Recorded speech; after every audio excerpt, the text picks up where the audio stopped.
Hi friends, welcome to blueberries kitchen. Blueberries கிச்சனில் இன்றைக்கி நம்ம பார்க்க போகிறது என்னென்னா ஒரு லட்டு ரெசிபி தாங்க. அது என்னென்னா பொட்டுக்கடலை கம்பு லட்டு ரெசிபி தாங்க. சிம்பிளாக இருந்தாலும் நல்ல ஹெல்த்தியான ஒரு லட்டு ரெசிபி தாங்க இன்றைக்கி நம்ம வீடியோவில் பார்க்க போகிறோம். இப்போ வாங்க நம்ம வீடியோக்குள்ளே போகலாம். ரெசிபிக்குள்ளே போகிறதுக்கு முன்னாடி இப்போ தான் நீங்கள் ப்ளூபெரிஸ் கிச்சனை முதல் முறையாக பார்க்குறீங்கன்னா மறக்காமல் கொஞ்சம் சப்ஸ்கிரைப் பண்ணிக்கோங்க. பக்கத்தில் இருக்கிற பெல் ஐக்கானையும் ப்ரெஸ் பண்ணிக்கோங்க. அப்படின்னா தான் நான் புதுசாக வீடியோ போட்டால் நீங்கள் என்னுடைய வீடியோ பார்க்கலாம். ரொம்ப சிம்பிளான ரெசிபிஸ்லாம் போட்டிருக்கேங்க, போய் பாருங்கள், உங்களுக்கு யூஸ்ஃபுல்லாக இருக்குங்க. இப்போ வாங்க நம்ம ரெசிபிக்குள்ளே போகலாம். இப்போ முதல்ல நம்ம லட்டு பண்ணுறதுக்கு முதல்ல அந்த கம்பு மாவை கொஞ்சம் ட்ரை ரோஸ்ட் பண்ணி நம்ம எடுத்துக்கலாம். இப்போ நமக்கு பேன் சூடாகிடுச்சுங்க. நான் இன்றைக்கி 1 கப் அளவுக்கு தான் கம்பு மாவு எடுத்திருக்கேன். இப்போ இதை நம்ம கொஞ்சம் ட்ரை ரோஸ்ட் பண்ணி எடுத்துக்கலாம். இந்த கம்பு மாவு எப்படி ட்ரை ரோஸ்ட் ஆகி வந்துச்சுன்னு உங்களுக்கு தெரியும்னா நல்லா கம்மன்னு மணக்குங்க. அதுதான் நமக்கு கம்பு மாவு ட்ரை ரோஸ்ட் ஆகிடுச்சின்னு அர்த்தம். நல்லா சிம்மில் வச்சு ட்ரை ரோஸ்ட் பண்ணி எடுத்துக்கோங்க. ஹையில் வச்சு பண்ணோன்னா சிலப்போ மாவு கரிஞ்சு போகிறதுக்கு சான்ஸ் இருக்குது. அதுக்கு தான் பாருங்கள் ஃப்ரெண்ட்ஸ், நல்லா இந்த மாதிரி கிளறி விட்டு நல்லா ட்ரை ரோஸ்ட் பண்ணி எடுத்துக்கோங்க. இப்போ தான் நமக்கு ஈக்குவலாக எல்லா இடத்துலையுமே நல்லா ட்ரை ரோஸ்ட் ஆகி கிடைக்கும். இப்போ எனக்கு நல்லா கம்மன்னு மணக்குதுங்க. இப்போ நம்மளோட கம்பு மாவு நல்லா ட்ரை ரோஸ்ட் ஆகி வந்துருச்சு. இப்போ நம்ம இதை ஒரு பிளேட்டுக்கு மாற்றிக்கலாம்.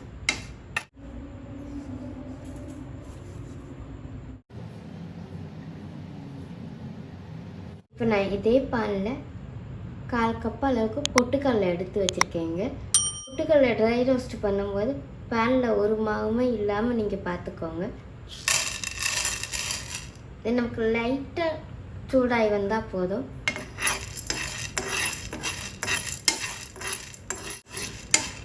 இப்போ நம்ம பொட்டுக்கடலையே லைட்டாக சூடாகி வந்துருச்சுங்க. இப்போ நம்ம அடுப்பு அமுத்திக்கலாம்.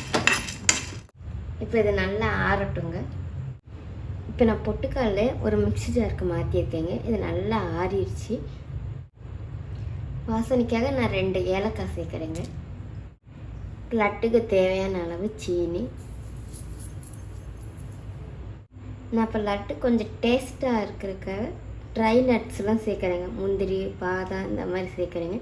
இது ஆப்ஷன் தான், உங்கள்கிட்ட இருந்தால் சேர்த்துக்கோங்க, இல்லைன்னா நீங்கள் இது இல்லாமல் கூட பண்ணலாங்க. அதுவும் நல்லா டேஸ்ட்டாக தாங்க இருக்கும். இப்போ நம்ம முதல்ல இதை கொஞ்சம் நல்லா பிளெண்ட் பண்ணி எடுத்துக்கலாங்க.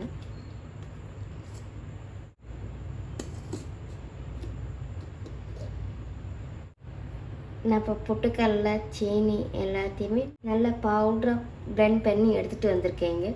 குட்டீஸ்க்கெலாம் கொடுக்கும்போது அது திப்பாக இருந்துச்சுன்னா அதெல்லாம் சாப்பிட மாட்டாங்க. அதுதான் நான் சொல்கிறது. முதலே நம்ம இதெல்லாம் நல்லா பவுட்ரு பண்ணி எடுத்துக்கிறணுங்க. இப்போ இது கூடயே நம்ம அந்த ட்ரை ரோஸ்ட் பண்ணி வச்சுருக்க கம்பு மாவையும் நான் சேர்த்துக்கிறேங்க.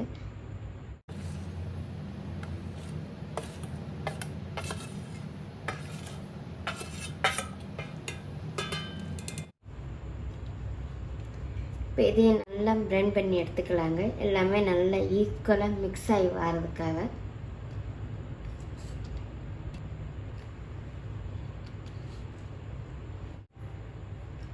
பாருங்களேன், நமக்கு இப்போ எல்லாமே நல்லா மிக்ஸ் ஆகி வந்திருக்குங்க.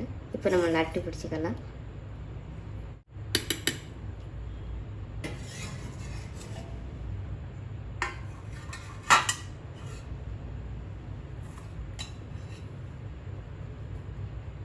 நான் இப்போ லட்டு பிடிக்கிறதுக்காக 2 டீஸ்பூன் அளவுக்கு நெய்யை சூடாக்கி நான் எடுத்து வச்சுருக்கேங்க. நம்ம நெய்யை அப்படியே ஊற்றி லட்டு பிடிக்கிறப்பால இந்த மாதிரி மெல்ட் பண்ணி லட்டு பிடிச்சா ஈஸியாக நமக்கு லட்டு பிடிக்க வருங்க.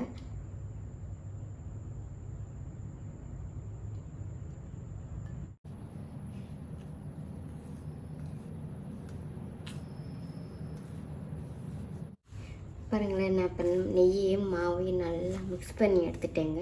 நெய் எல்லா இடத்துக்கும் போகிற மாதிரிக்க மாவில் நல்லா அந்த மாதிரி மிக்ஸ் பண்ணி எடுத்துக்கோங்க. அதுக்கப்புறம் நீங்கள் லட்டு பிடிங்க.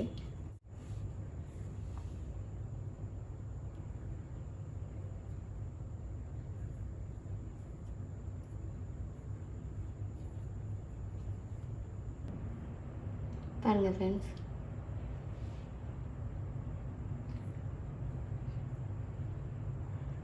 பாருங்களேன், பார்க்குறக்கு அப்படியே நல்லா சாப்பிட்ணுன்னு தோணுதுங்க.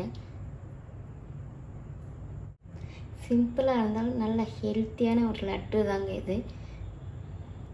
அந்த ஸ்கூல் விட்டு வார குட்டீஸ்க்கு இந்த மாதிரி பண்ணி கொடுங்களேன், நல்லா விரும்பி சாப்பிடுவாங்க. அதிக நேரம் ஒன்றுமே எடுக்காதுங்க இந்த லட்டு பண்ணுறதுக்கு. இப்போ இதே மாதிரி பாக்கியுள்ள லட்டுலாம் நான் பிடிச்சி எடுத்துகிட்டு உங்களுக்கு நான் காட்டுறேங்க. இப்போ இதே மாதிரி பாக்கி இருக்கிற மாவையும் நம்ம லட்டு பிடிச்சி எடுத்துக்கலாங்க.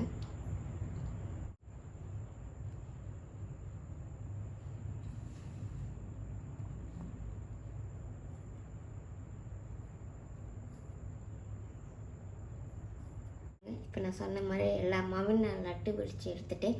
சிம்பிளாக இருந்தாலும் ஒரு டேஸ்ட்டான லட்டு ரெசிபி தாங்க இன்றைக்கி நம்ம வீடியோவில் பார்த்துருக்கோம். இந்த ரெசிபி உங்களுக்கு பிடிச்சிருக்கும்னு நினைக்கிறேன். பிடிச்சிருந்துச்சுன்னா மறக்காமல் ட்ரை பண்ணி பாருங்கள். ட்ரை பண்ணி பார்த்துட்டு எப்படி இருந்துச்சுன்னு கமெண்ட் பண்ணுங்கள். மறக்காமல் ப்ளூபெர்ரிஸ் கிச்சனை சப்ஸ்கிரைப் பண்ணிக்கோங்க. தேங்க்யூ.